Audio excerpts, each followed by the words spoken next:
Hello, ladies and gentlemen, and welcome back to the Heavily Contested Podcast, the podcast where... I'm not trying to cover up my eyes for no reason. The Raiders are hot, baby. I gotta put these shades on. Niners are a little hot too. Yeah, a little bit. You know, we got a chance to play each other, Dro. We got a chance. Is it a high chance? No. No.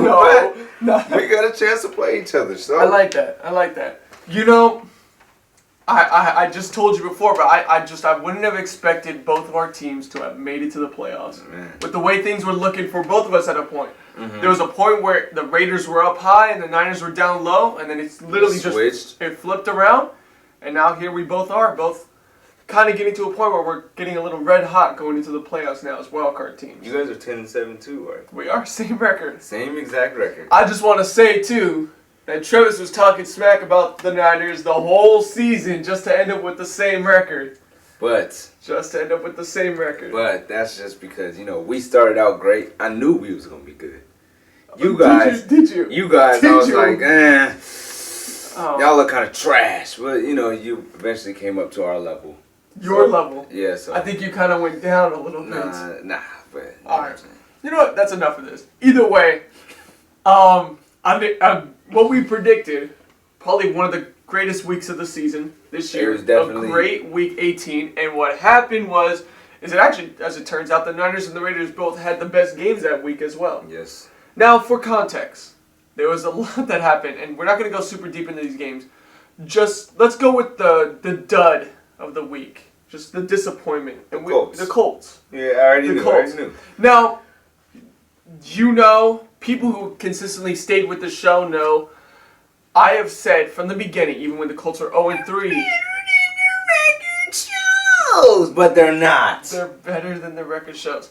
And I backed the Colts. I said this was a playoff team when they were down 0-3, when they were 1-4. Yeah. I said that this was a playoff team. They started to prove it. They got hot. They got on a win streak. They were sitting at the 5 seed, controlling their destiny.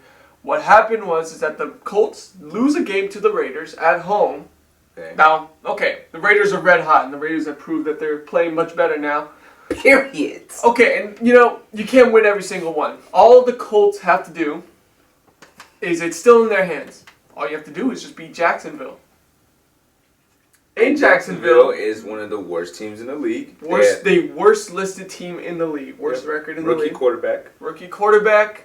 They coaching issues. They don't even have their head coach anymore. Everything is out of sorts for them. Who's their best player on their team? No one, because they don't have a best player. Not in this current moment. Now, Trevor Lawrence, of course, we want to say that he shows promise a lot. Although he's also shown a lot of downside as well. Oh, yeah. This game, though, especially, this was good for Trevor Lawrence and for Jacksonville to kind of end the season on this high note. But for the Colts, this was just an overall just choke job from all ends. Defensive front, secondary, quarterback Carson Wentz playing probably his worst game of the season. He's always been trash. Jonathan Taylor just couldn't get it going with the run game. The Jacksonville defensive front was just pushing them. And, of course, because of Carson Wentz not playing good, the passing game couldn't get going. Yeah, so, I'm not shocked. I knew the Colts were trash. No, see, I'm going to have to disagree with you again. I don't think they're trash. It's just they chose a horrible time to have their worst game of the season. Because we're still talking about a team that beat the Cardinals, the Patriots. Yeah, it's all cute, right? But the biggest position in football is quarterback. Mm-hmm. Carson Wentz, he had like 2016, 2017, where he was pretty nice on the Eagles. Season. He was nice. It was cute. I was actually like, man, he might be a nice little quarterback. Slightly above average. And he quickly showed me that I was wrong. And 2 years later, I'm looking at him like Jalen Hurts is 3 times better than Carson Wentz. And he just lost his team. The Eagles definitely won the trade, I would say. They got a first-round pick for Carson Wentz. And in the end, which team is in the playoffs right now? The Eagles. Mm-hmm. And not the Colts. So, and Carson Wentz, when you look at it statistically, had a great season actually. 27-7 touchdown interception ratio, which is very good. The ball off, which is very good. So he's thrived off the play action a lot. Yeah. But I just think And I defended Carson Wentz all season. I do think he actually played fairly well for many games in the season. There's no defending him for this past game, though. His reads were off. He was forcing the ball. And that's kind of his problem. I think Carson Wentz's biggest problem is not arm talent or anything. It's more of the fact that he tries to... It's his decision making. His decision making, he goes for the big shots every time when he can easily take the dump off, the open guy. If he just simply plays the game and he doesn't try to do too much, this Colts offense with Jonathan Taylor still at the backfield, they wouldn't. You just got to play mistake-free football. So and Carson Wentz is too much of a gunslinger for that. So just real quick, just want to ask you a question. Mm-hmm. Is Carson Wentz good? I do think he's good. I'm not going to give up on him. Is he above average quarterback in this league? It's hard to say. It's hard to say that he's above average after the game I just saw. I'd say he's average after this past season. I'm gonna go below average. Yeah. And we can agree. I think he has the potential. I still think if he tunes up those reads, I think Carson Wentz is a little more. Pretty sure he went to North Dakota State. Yeah. There's another trash quarterback from North Dakota State too. Don't even try it. Don't even try it. He actually played. He played good, unlike Carson the last week he played. But yeah. No, but Division I AA school, but I do think he shows a lot of promise with the arm talent. It's his decision making and how he goes through the plays. But that's it. So now the Colts lose. And remember what we said. The Colts lose and chaos ensues. Raider Nation, baby. And chaos definitely ensued. So now we have a situation now where the AFC has just been split wide open. The Steelers and the Ravens are now both playing for something. Mm-hmm. And what happened is that the Steelers ended up winning their game. They beat the Ravens. The Ravens riddled by injuries all year. It was a big collapse there by the end of the season. In the end, what I see it as is I just see it as the injuries finally caught up to them. Yeah, I mean the Ravens would have won that game if they had their full team. If they had their full, even if they just had Lamar, they might have won. Yes, because you lose guys like Marlon Humphreys. You lose both your starting running backs in Gus Edwards and then even J.K. Dobbins. Yeah. And that takes a toll on the team, and then over time, you can only survive so long with those injuries.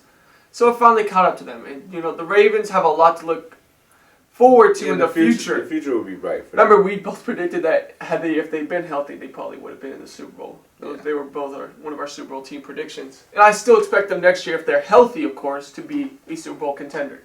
So the Steelers win. Somehow, the Steelers just continue being one of the worst wildcard teams I've seen. This is one of the worst wildcard teams. Yes, continue to sneak by and inch their way into the playoffs. Just squeaking by. So the Steelers now are in prime position. They won the game. The only thing that could take them out of this game is a tie with the Raiders and the Chargers, which would both send the Raiders and the Chargers into the playoffs. Now, there could have been an option where the Raiders and the Chargers both decided to take knees, call for peace. But no, it's a rivalry game. They couldn't do that. No, you really think... So let's get into it, Travis. What happened on that Sunday night football? Let me talk to these people right here. 4 weeks ago, what did I say? 4 weeks ago, what did I tell them, Joe? The Raiders are going to win out. I said the Raiders are going to win against the Broncos, against the Browns, against the hottest team in the league, the Indianapolis Colts. Mm-hmm. And I said they were going to win that last game against the Chargers. I'm just saying here. Now, was I a little crazy? Yes. But it happened. And the Chargers... You're surprised at this. I'm surprised at this one. I'm like, oh, snap. Maybe I should hit the lottery today. Man, but we went into the game, had a great start, right? Yeah. Derek Carr, yes. Hunter Renfrow, he's going to break you off. If you try to guard him one-on-one, you're going to lose. Right, he's a great slot receiver. It's over. But my Raiders never play great all 4 quarters. Which is their weakness. Never do that. They let the Chargers rally back. It's either the 4th quarter or the 1st quarter. No other quarter besides that. Every other quarter, trash. So, what ended up happening is, Justin, he's really cracked at Fortnite, my guy. He's really cracked. He's cracked at football. Yeah, 4th downs. You know how many 4th downs were in that game? I'm imagining a lot. Like literally every other every other play, I was like, all right, this is the last play of the game, guys. Yeah, no. I wish that we could actually pull up the stat sheet here, because I imagine that there's a team stat. 4th down conversions. They were 6 for 7. The Chargers went for it 7 times on 4th down. Now, so let me just, before we get to the real end of the game, let's kind of, Raiders started off hot. Yeah. Right? First drive of the game, was a touchdown to open up the game, which was like, that was like big. It was set the tone. Playing around. Set the tone. Then they stopped the Chargers 3 and out. Then the Raiders have a chance to score again. Derek Carr misses a wide open Zay Jones. That could have gone for another touchdown. And that's the problem with Derek Carr. He played good enough to win, but even then, and I know you probably can agree, there were a lot of throws that he failed to make that game. That would have put that game away much sooner. Lot. Yeah. And that's the problem with Derek Carr. There was a touchdown that he missed to Darren Waller later that we'll know about in overtime. He missed Zay Jones on a touchdown. You know, overthrows, underthrows. He lets the pressure get in his face a little bit too much. So that's where it comes with Carr. He didn't play a perfect game. He played good enough to win. So then the Chargers rally back. They end up taking the lead 14 to 10. Yeah. Then the Raiders get a penalty call, and they're able to go up 17-14 by the end of the half.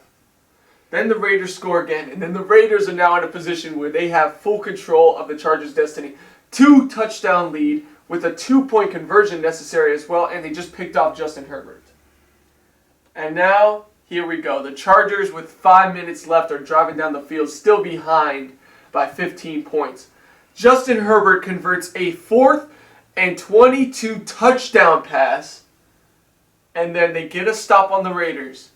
And then I have to say, this is how long did they have left? Like a minute and 20 seconds or something? Minute, 20 seconds. 3 timeouts still, but I have to say this. That was by far the worst game-winning drive I have ever witnessed from a team with the Chargers. The worst.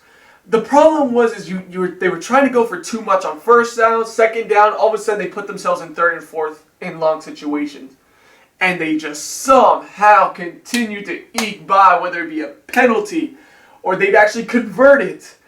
Just so much could go wrong for the Raiders, and it just did. And then the Chargers drive down the field, and then on the final play of the game, 20 yards out, Herbert throws a touchdown pass to Mike Williams. There's only one play left, and he made it right there. And honestly, this has got to be the best game I've ever watched in my life. If I wasn't a Raider fan, I would be like really excited watching. But I was having a panic attack the whole time. Oh, big time.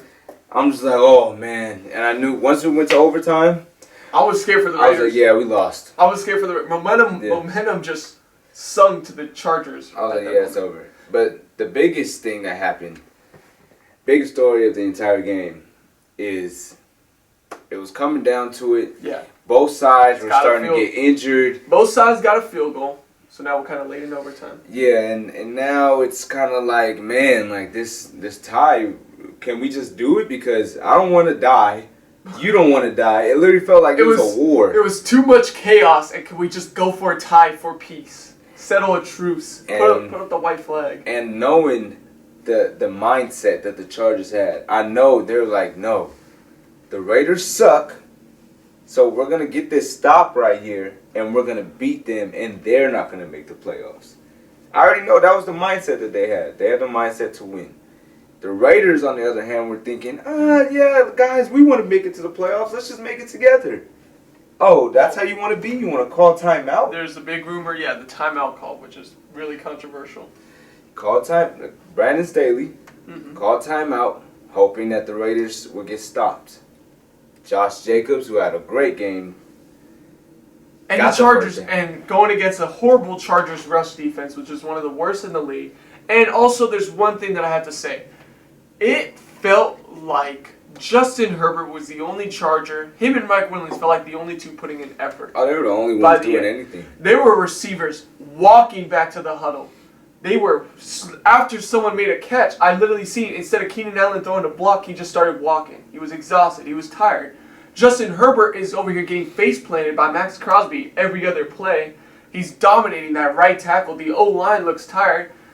They were the only two playing. And then on the defensive end, by the end of the game, what we saw was just a Raiders team that was better prepared at the end. You know, seemed like they way wanted more it. hungry. Way more hungry, wanted it more, just push the Chargers down the field. Here's the one thing I'll say. Was it a bad timeout? Yes. I'm not arguing that. But will I say flat out that the Raiders were thinking about a tie? I can't say that. It's not 100%. I feel like I think it was more of a situation where let's just keep running the ball and let's see what happens. If we get in the field goal range, good. If not, just hold on to the ball. We know we can't lose. Yeah, no matter what. No matter what, lose anyway. we know we can't lose if we just keep the ball. That's the mentality that I know they were going with. But the problem was really just the fact that the Chargers defense couldn't stop the run. They were wide open gas that it was too good for Josh Jacobs not to take. Mm-hmm. You know what I mean? And I think it was more of an aspect of that. The Raiders were just going to play conservative. Were they so much playing for the tie? I wouldn't say that. I would say they're just more playing not to lose. Yeah. You know what I mean? Mm-hmm. And that's what happened. The Chargers just ended up losing that game themselves, really, with how poorly they played there at the end, with how tired they were, and of course the poor coaching decision to call a timeout. But in the end, what happened happened. And the Raiders punched their ticket, and when we could have had one of the greatest finishes in NFL history with both teams ending in a tie and the Steelers not making it, now we have to sit through the sorry Steelers being in the playoffs. Yeah, and they're not going to do anything. And they're not going to do anything. It's just, it is disappointing because these are two teams right here that would have been great to watch in the playoffs. Yeah. And see how they'd all unfolded. But also, on the other hand, I think that the Raiders, it was a great game, right? Oh, yes. It was a great game. But there was a really, really good game as well. And yes. this buddy right here, Oh, yes. he knows all about it, man. Nino the Niner. We just named him that right now. Nino the Niner, man. He knows. He knows. But, so yes, the Raiders punched their ticket. Now we go to the NFC. So now the AFC is settled with the wild card positions. Now we just have one team left. It's either going to be the Niners or the Saints to get in. Because Niners. it was the Saints or the Falcons. If the Saints won, If the Saints won, then the Saints are. Then they just need the Niners to lose, and they have the tiebreaker over them to slip into the playoffs. and if the Saints lose, the Niners are Automatically in, no matter what. So let's just get this out of the way quick. The Falcons did nothing that day. They did nothing. Taysom Hill went in, they couldn't stop him. Then Taysom Hill gets hurt, and they couldn't stop even Trevor Siemian. It was not going to happen for the Falcons. So the Saints win. Now the Rams control the Saints' destiny. All the Rams have to do is win their game. And to start it off, first half, what was the score? 17-3. 17-0 for pretty much most of the second half. Yeah, First half. I was watching the beginning of the game, and I saw 17-0. I was like, oh man, the thing I wanted, the Raiders making the playoffs and the Niners didn't. Oh yeah, It was bad. It was bad. The Rams came out looking motivated. It's what we expected in the first half, right? The Rams finally want to get that win over the Niners that they haven't gotten in 3 years. They haven't beat a division rival in 3 years, and I know that irks a team. So they're looking for that first win in 3 years. So the Rams came out motivated. First drive, field goal, followed by a touchdown, and then another touchdown. Matthew Stafford was dealing. This offense was rolling. The defense was just on all fronts, stopping the run, penetrating the line. It looked clear. What was the bad part about the Niners' offense in the first half? The bad part about the Niners' offense, I would just say it was the fact that we tried to over-rely too much on the run. And it wasn't just that. It was the fact that run scheme-wise, we were not prepared for what the Rams brought on the defensive front in the first half. You know, we weren't going with stretch plays. We were going with inside runs, and we were hurting because we didn't have Trent Williams on the right tackle spot this game. So they were just pushing us on the fronts. So once our run game kind of got stuck, then we have to rely on Jimmy Garoppolo. And sometimes that's good, sometimes that's bad. And I can tell you this is a perfect example of why Jimmy Garoppolo is just so, literally the definition of inconsistent. Oh yeah. Because that first half, he threw an interception, he didn't look too terrible. Trash. So now let's move to the second half, and now it's a completely different story. Niners open up with the ball at 17-3, just punishing the Rams with the run game. The stretch plays, everything. Deebo Samuel getting in on the run game. play actions off of that to Brandon Ayuk. Everything just started working. The Niners got in rhythm. Next thing you know, they scored. Deebo Samuel scores a rushing touchdown and throws for a passing touchdown. And the game is tied. Jawan Jennings, the number 3 receiver, showed up big time as well. So, had a big game. All of a sudden, like this, in the third quarter, it is a tie game at 17-all. Momentum on the Niners. They pick off Stafford. And now it looks like the Niners are in control of this game. The home crowd is bleeding red. I don't know if you saw. Yeah, it was real loud in there. I thought it was a Niners home game until I seen the end It was zone. looking like Levi South down there. Man. It was looking like a little extension of the stadium. And I gotta say, Nick Bosa is a problem. Oh, yes. Eric Armstead, whoever, DJ Jones is a big one. DJ Jones is a big one. Problems. The entire D-line is a problem. That's the biggest thing, too. And Stafford, this is probably his biggest weakness. He can't handle pressure too much. It was a lot of pressure, too. And it was a lot of pressure. And to Stafford's side here a little bit, it was extreme pressure. Yeah. When you're able to bring pressure, this is the one thing I loved about the Niners these past few years. When you're able to bring pressure with a 4-man rush, you are a dangerous defense. Because you have 7 guys. Because you still have so many guys in coverage. And you're able to put an amount of pressure, like a blitz almost, with only 4 rushers. Dangerous. And that's what was happening in that second half. Niners were bringing pressure. Then it got interesting. Because Garoppolo, they were driving down the field, and then Garoppolo throws a pick. It was a bad pick. Then the Rams finally break through, passing to Cooper Kupp, the league's leading player in receptions, receiving yards, receiving touchdowns. That's the best receiver in the league this year. Yeah, this year, big time. Just driving him down the field, catches a big 37-yard catch, and then catches a touchdown as well. Puts the Rams in the lead. The Niners need a drive to tie. The Niners get sacked. Garoppolo sacked by Von Miller. They have to punt the ball away. They have 3 timeouts. They use them all. They stop the Rams' offense. So now the Niners, but here's the problem. And this is when I thought it was game over. Niners are inside the 15-yard line. No timeouts. And only a minute 20. I don't know about you, but in most situations, in most games, that's a game over type. That's just desperation moment. What's the name of that receiver I talked about earlier? Jawan Jennings. What did he do? Well, I'll get to that. That was later on. It was later on, but Garoppolo first pass to Brandon Ayuk, and the biggest play of that drive, Garoppolo fires in a 40-yard pass to Deebo Samuel. Samuel breaks through coverage. He beats Jalen Ramsey of all players. Breaks through coverage, breaks tackles, gets the Niners down inside the 20. This sets up the Niners. Now, time's not an issue anymore. It was 40 seconds left. They're inside the 20. And Jawan Jennings wide open. They get a touchdown.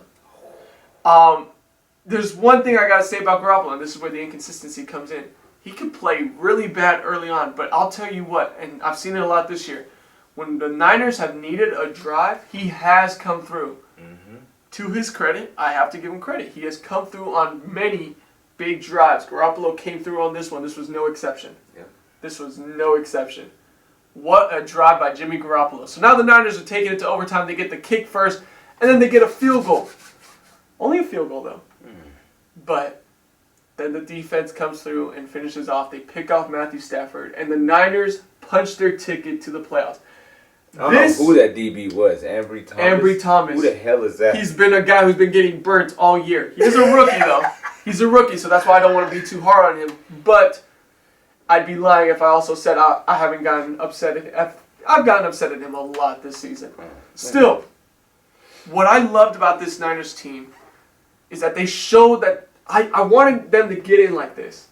I didn't think they would, but I wanted them to get in. I didn't want us to get in where the Falcons just beat the Saints and we just kind of... you wanted them to win the game. Win the game, get some rhythm going into the playoffs, and show that we can actually do damage in there. Yeah. You know what I mean? Yeah. And we did. We stepped up. We came back against the Rams.